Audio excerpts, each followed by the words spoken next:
Hi అండి, అందరికీ నమస్కారం అండి. ఫ్రెండ్స్, మన వీడియోలోనే టాపిక్ వచ్చేసి పెన్షనర్లకు సంబంధించి ఇప్పుడిప్పుడే మరొక ముఖ్యమైన అప్డేట్ అయితే రావడం జరిగిందండి.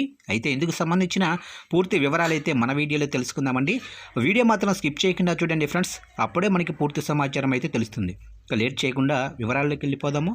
ఇక కేంద్ర ప్రభుత్వం ఇటీవల ప్రవేశపెట్టిన ఆర్థిక బిల్లులో దొంగచాటుగా చూపించిన పెన్షన్ సవరణ క్లాజును తక్షణమే రద్దు చేయాలని ఏపీఆర్పీఏ జిల్లా ప్రధాన కార్యదర్శి సిహెచ్ రాంబాబు డిమాండ్ చేశారు.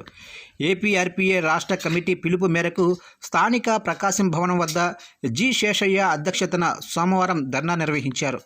ధర్నాలో సంఘం జిల్లా శాఖ ప్రధాన కార్యదర్శి సిహెచ్ రాంబాబు మాట్లాడుతూ ఈపీఎస్ 95 పెన్షన్దారులకు కనీస పెన్షన్ను 9,000 డిఏ ప్రకటించాలని, సీనియర్ సిటిజన్లకు రైల్వేలో 50% రాయితీని పునరుద్ధరించాలని కోరారు. కేంద్ర ప్రభుత్వ ఉద్యోగులు పెన్షనర్లకు 8వ, రాష్ట్ర ప్రభుత్వ ఉద్యోగులకు పెన్షనర్లకు 12వ వేతన సవరణ కమిటీలను తక్షణమే నియమించి ఐఆర్ 30% ప్రకటించాలన్నారు.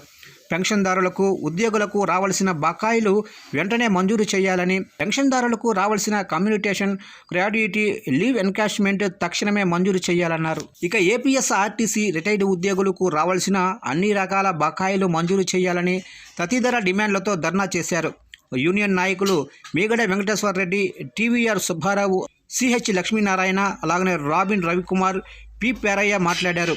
ఏపీ ఎన్జీఓ సంఘ నాయకులు శరత్ బాబు, కృష్ణారెడ్డి, బిఎస్ఎన్ఎల్ సంఘ నాయకులు నాగేశ్వరరావు, పోస్టల్ సంఘ నాయకులు కె వీరస్వామిరెడ్డి, ఎన్జీపీఏ నాయకులు పరిటాల సుబ్బారావు, సిఐటి జిల్లా ప్రధాన కార్యదర్శి ఎం రమేష్, ఎస్డబ్ల్యూఎస్ నాయకులు అయ్యప్పరెడ్డి తదితరులు సందేశాలిచ్చారు.